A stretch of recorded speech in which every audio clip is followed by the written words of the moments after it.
আমার ছেলে আপনার বাড়িতে এসেছে? মিছে কথা বলার জায়গা পান না? আর আমার ছেলে আপনার হিসেব থেকে চুরি করে খাবে কেন? তার বাপের বিষয় সম্পত্তি কি কিছু কম আছে নাকি? এই ফণি উকিলের পসার আপনার জমিদারের থেকে কিছু কম নয়।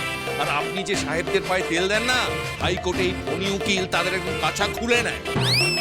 আমি আপনাদের ডেকেছিলাম যাতে ওই ম্যাজিস্ট্রেট সাহেবকে দেখাতে পারি আপনার ছেলে কেমন ডাকাত আমরা বুঝে গেছি, ভালোই বুঝেছি। ভাগ্যিস দেখেছিলেন। কি আমার ছেলেকে আবার ডাকাত বলা?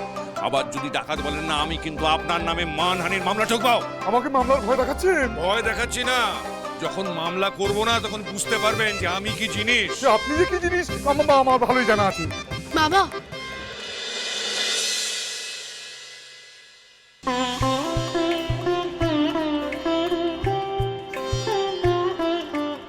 ফণি, ওই হলো রুদ্রপ্রতাপের একমাত্র কন্যা, যাকে দেখতে আমরা এখানে এসেছি।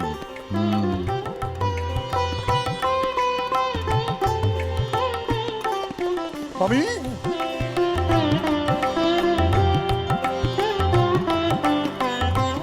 থাক,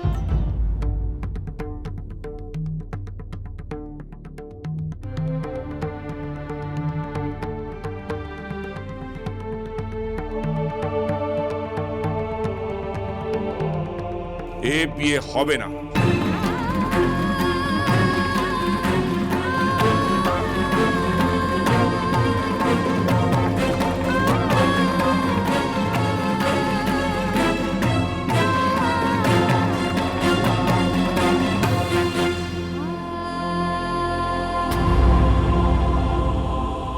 এই বাড়িতে আমি কিছুতেই আমার ছেলের বিয়ে দেব না। আপনি দেবেন না নয়, আমার মেয়েকে আমি ওই ডাকাত ছেলের হাতে তুলে দেবো না। দিদি, এবার কি হবে? দাদা যে বেঁকে বসেছে। জামাইবাবুর মাথায় যে আগুন জ্বলছে, সে আগুন নেভাবে কে?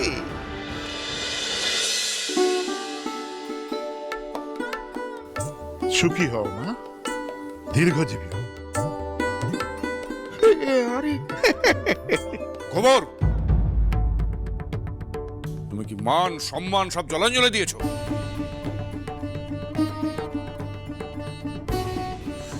এত কথা শোনার পরেও প্রণাম নিতে লজ্জা করছে না তোমার?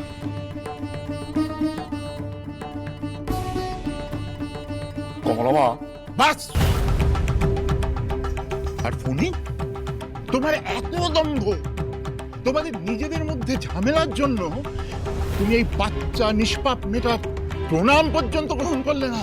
না না গুরুদেব, আমি তো আসলে চুপ! তোমার একটা কথাও আমি শুনতে চাই না। আমি বুঝতে পারছি তোমাদের দুজনের কারুরই আমার উপর কোনো আশা ভরসা কিছু নেই। আপনি আপনি কি বলছেন গুরুদেব? আমরা তো সব ব্যাপারেই আপনার শরণাপন্ন হই। আজ সে কথা তো আমার মনে হচ্ছে না। আর শোনো ফোন, এরপর তোমার ছেলে যদি ঘর ছেড়ে চলে যায় তাহলে আমার কাছে আসবে না। আর এখন থেকে ঝড় ঝঞ্ঝা যাই আসুক, তুমি একা সেটা সামলাবে। আমার কাছে আসার আর কোনো প্রয়োজন নেই।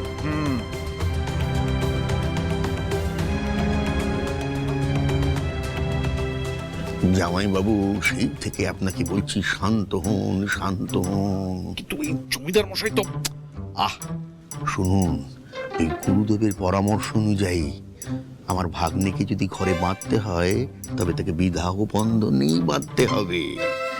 আর আপনি এখন ভেবে দেখুন যে এখানে ঝগড়াঝাটি করে আপনি এখান থেকে বেরিয়ে যাবেন, নাকি আমার ভাগ্নেকে ঘরে কি করে বেঁধে রাখতে হয় তার ব্যবস্থাই করবেন।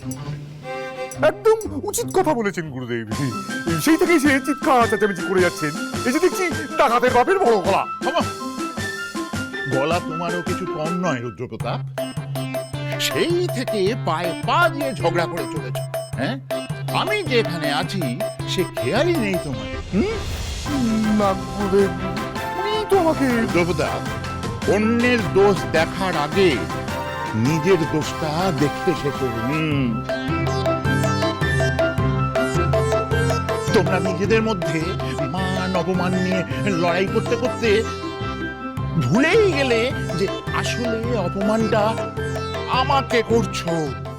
না না গুরুদেব, আপনি আপনি ভুল বুঝছেন। শোনো, আমাকে ঠিক ভুল এসব বোঝাতে এসো না। এই সম্বন্ধ আমি ঠিক করেছি, তাই আমার কথা অমান্য করা মানে আমাকে অপমান করা। একজন উকিল, একজন জমিদার, দুজনেই তো তোমরা খুব লায়েক হয়ে গেছো। তাই দেখছি আমাকে তোমরা গ্রাহ্যের মধ্যেই আনছো না। আমার সামনে দুজনে মিলে সমানে বাগবিতণ্ডা করে যাচ্ছ সেই থেকে। বেশ হয়েছে। তোমাদের দেখছি কারোরই গুরুদেবকে মানামানি নেই। গুরুদেব কিন্তু বিধান দিয়েছেন, সে কথা ভুলে যেও না। কমলারে বিয়ে হলে তবে তুমি রায় বাহাদুর পাবে, তার আগে নয়।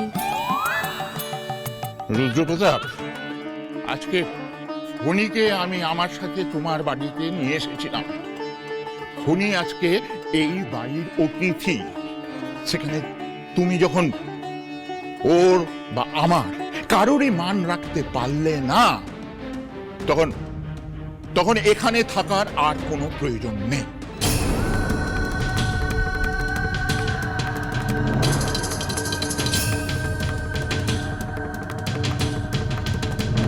আমার বিধানের উপর তোমাদের যে কোনো রকম আস্থা নেই সেটা আমি খুব ভালোভাবে বুঝতে পেরেছি। আমি চললাম। আর হ্যাঁ, একটা কথা, এরপর থেকে তোমরা দুজন কেউ আমার সাথে আর কোনো রকম যোগাযোগ রাখবে না। আর মঙ্গল অমঙ্গল যাই হোক নিজেরা বুঝে নেবে। আমি চললাম।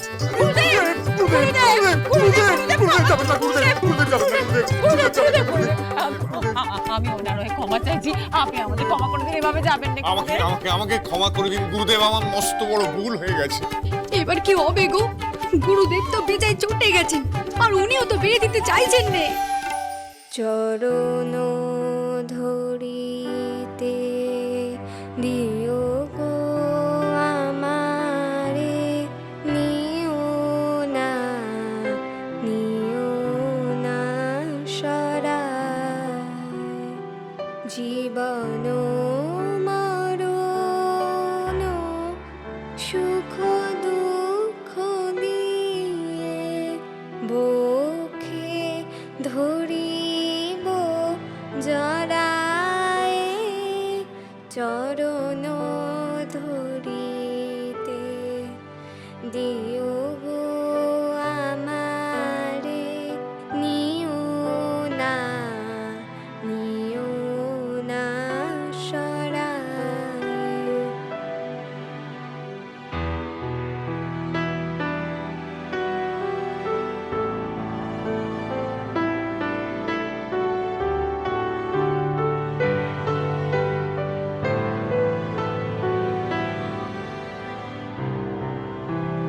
স্খলিত শিথিল কামনার ভার, বহিয়া বহিয়া ফিরে কত আর।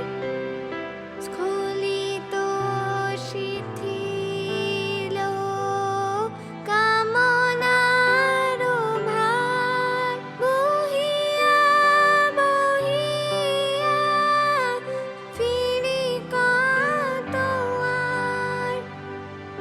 নিজ হাতে তুমি গেঁথে নিও হার, ফেলো না আমারে ছড়ায়, চরণ ধরিতে দিও গো আমারে, নিও না সরায়। বাহ, এই বিলিতি বাপের মেয়ে যে এমন একখানা সুন্দর বাংলা গান গাইবে আমি তো ভাবতেই পারি। কমলা শ্রীমান পৃথ্বীরাজ